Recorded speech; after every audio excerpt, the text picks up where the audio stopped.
Hello everyone, अभी हम अपनी एचएस लक्ष्य 2020 सीरीज का नेक्स्ट लेक्चर स्टार्ट करेंगे। तो इसमें हम एचपीएस प्रीलिम्स 2020 के लिए important and previous year questions को डिस्कस करेंगे। तो वीडियो को ध्यान से देखिए, इससे आप अपने सिलेबस की रिवीजन बहुत अच्छे से कर पाएंगे। तो चलिए स्टार्ट करते हैं आज के important MCQs. First question is horse and yak breeding farms at Lari are in which of the following district? आपको बताना है horse and yak breeding farms जो हैं वो कौन से डिस्ट्रिक्ट में है। तो इसका जो करेक्ट आंसर है वो है ऑप्शन डी, लाहौल स्पीति।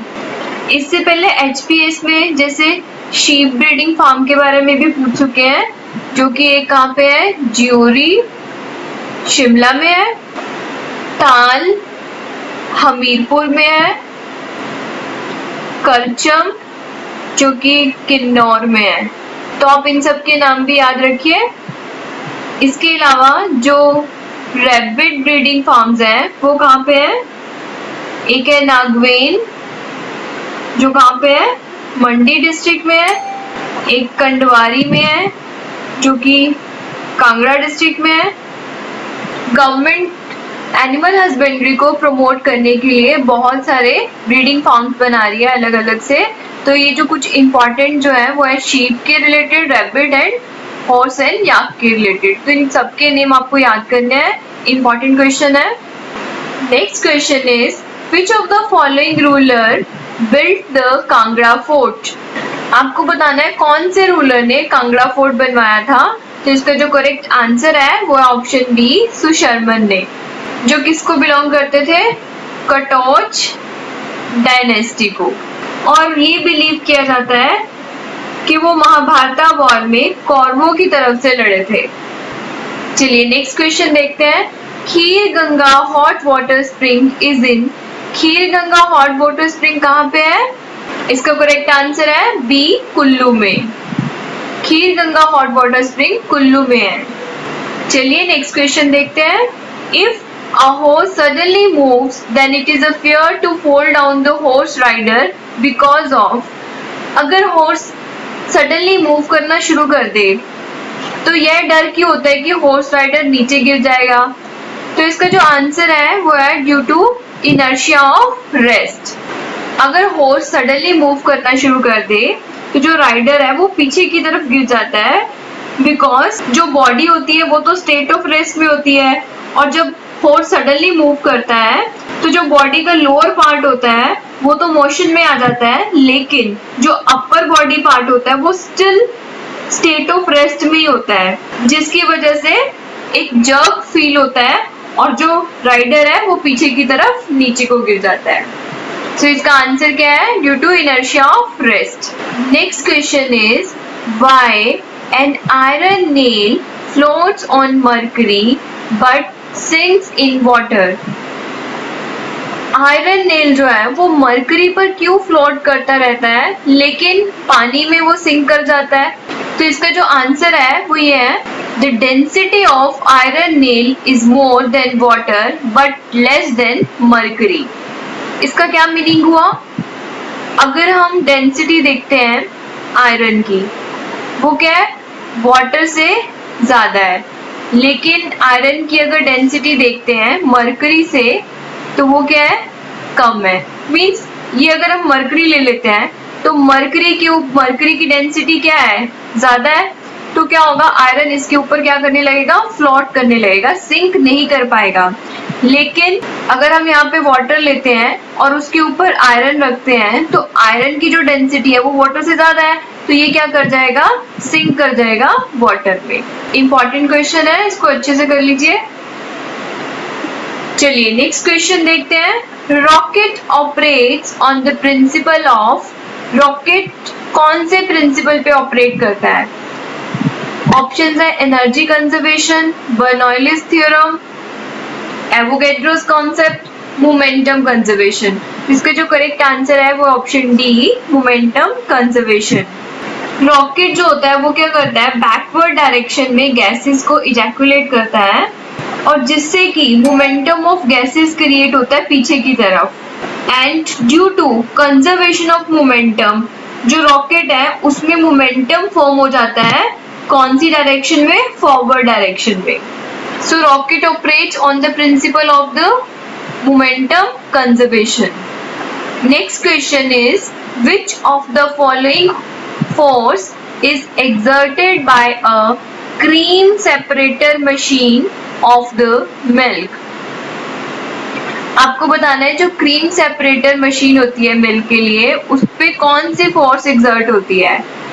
तो ऑप्शंस है centrifugal force, centripetal force, non central force, external force. तो इसका करेक्ट आंसर है option A, centrifugal force. Cream separator जो है वो सेंट्रीफ्यूगल फोर्सेस के बेसिस पे काम करता है। सेंट्रीफ्यूज क्या होता है? सेंट्रीफ्यूज एक डिवाइस होता है जिससे कि जो लाइट पार्टिकल्स हैं एंड हैवी पार्टिकल्स हैं वो एक दूसरे से अलग हो जाते हैं। और जो सेंट्रीफ्यूगल फोर्सेस होती हैं वो उन बॉडीज पे लगती हैं जो कि सर्कुलर पाथ में मूव कर रही होती हैं। और ये कहाँ पे लगती हैं? Directed away from the centre. This is important, directed away from the center around which the body is moving। तो यही अगर हम सेंट्रीपिटल फोर्स की बात करें तो ये होता है towards the center। तो ये सेंट्रीफ्यूगल एंड सेंट्रीपिटल फोर्स में डिफरेंस भी है। तो क्रीम सेपरेटर जो है किसके बेसिस पे काम करता है? सेंट्रीफ्यूगल फोर्स पे। Next question is Parivesh is related to which Indian ministry? आपको बताना है परिवेश स्कीम जो है वो कौन सी इंडियन मिनिस्ट्री के साथ रिलेटेड है। ऑप्शंस है ministry of railway, ministry of power, ministry of environment, forest and climate change या फिर मिनिस्ट्री ऑफ कल्चर। तो इसका जो करेक्ट आंसर है वो option C, ministry of environment, forest and climate change. Parivesh, Parivesh का क्या मीनिंग है? Pro, A for active, R for responsive, facilitation by, I for interactive, V for virtuous, E for environmental, S for single window and H for hub. तो परिवेश क्या है? Proactive and response, facilitation by interactive, virtuous and environmental single window hub. इसको ministry of environment, forest and climate change के through launch किया गया है। ये क्या है? ये सिंगल विंडो हब है जहाँ पे इन्वायरमेंट, फॉरेस्ट, वाइल्ड लाइफ जितनी भी क्लियरेंसेस हैं वो एक साथ ही होंगी और इसके लिए single registration and single sign होंगे। तो ये जो स्कीम है वो spirit of digital India and minimum government and maximum governance के साथ ही अलाइन करती है। चलिए नेक्स्ट क्वेश्चन देखते हैं। What is the rank of India in world happiness report 2020? आपको बताना है वर्ल्ड हैप्पीनेस रिपोर्ट 2020 में इंडिया का रैंक क्या था। तो इसका करेक्ट आंसर है option C, 144 and it was out of 156 countries. और ये रिपोर्ट रिलीज कौन करता है? ये रिलीज करता है यूनाइटेड नेशन।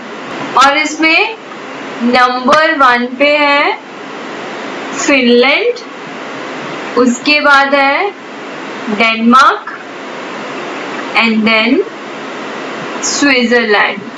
तो इसमें इंडिया का रैंक काफी लो है, अपने याद रखना है। वर्ल्ड हैप्पीनेस रिपोर्ट 2020 में इंडिया का रैंक कितना है? 144। Next is the famous book Matoshri is written by. Matoshri book किसने लिखी है?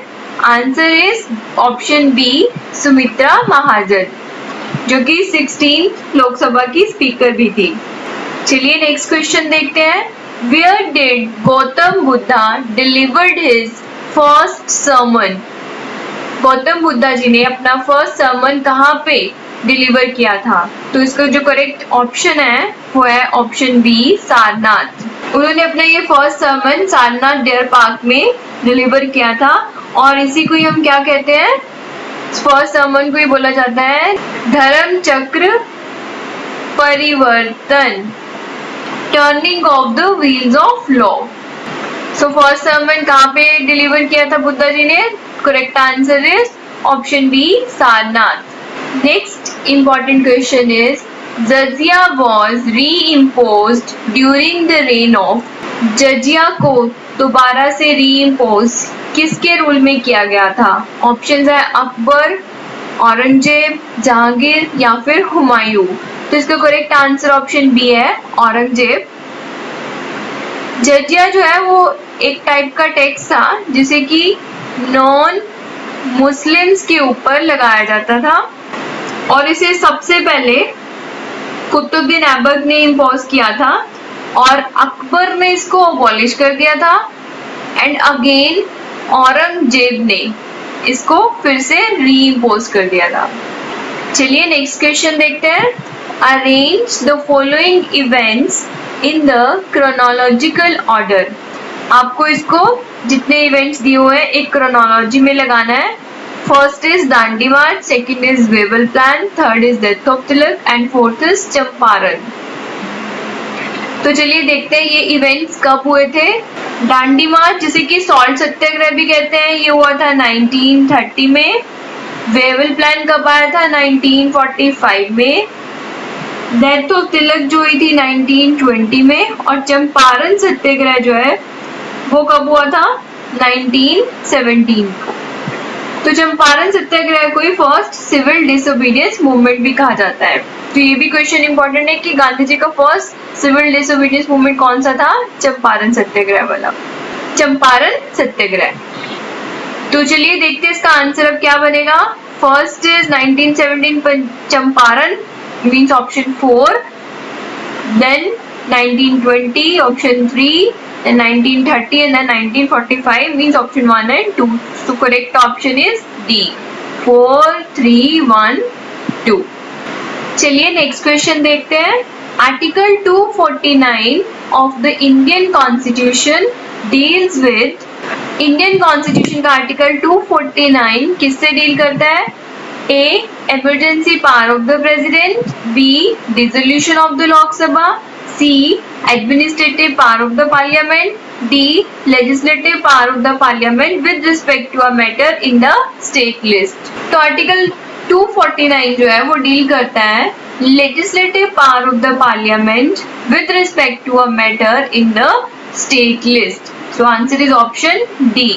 चलिए इसके ऊपर थोड़ी सी डिस्कशन करते हैं। इम्पॉर्टेंट कंसेप्ट है। राज्यसभा जो है उसे कुछ स्पेशल पावर्स दी गई है।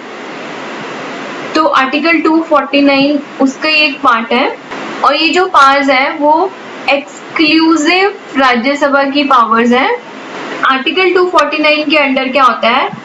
Rajya Sabha can authorise parliament to legislate with respect to a matter of state list in the national interest। क्या है? राज्यसभा ऑथोराइज कर सकती है पार्लियामेंट को कि वो क्या कर पाए, कोई भी कानून बना सकती है। किसके ऊपर? स्टेट लिस्ट के ऊपर बना सकती है। किसके लिए?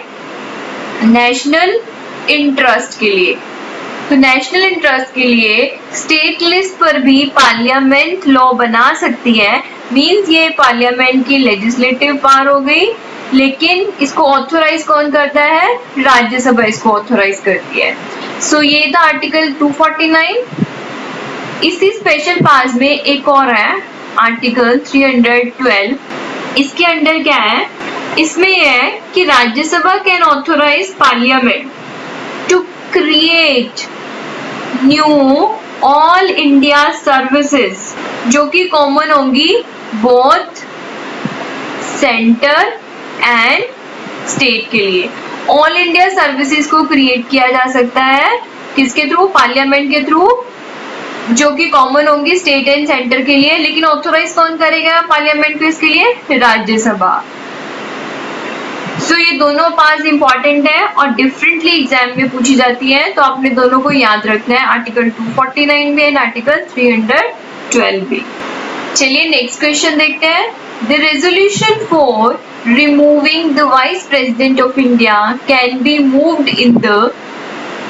अगर वाइस प्रेसिडेंट को रिमूव करना हो तो उसका जो रेजोल्यूशन होता है वो कहाँ पे मूव किया जाता है? ऑप्शंस है Lok Sabha alone, either house of parliament, या फिर ज्वाइंट सिटिंग ऑफ पार्लियामेंट, या फिर राज्यसभा एलोन। तो इसका जो करेक्ट आंसर है वो option D, Rajya Sabha alone. Vice president को कैसे रिमूव किया जाता है?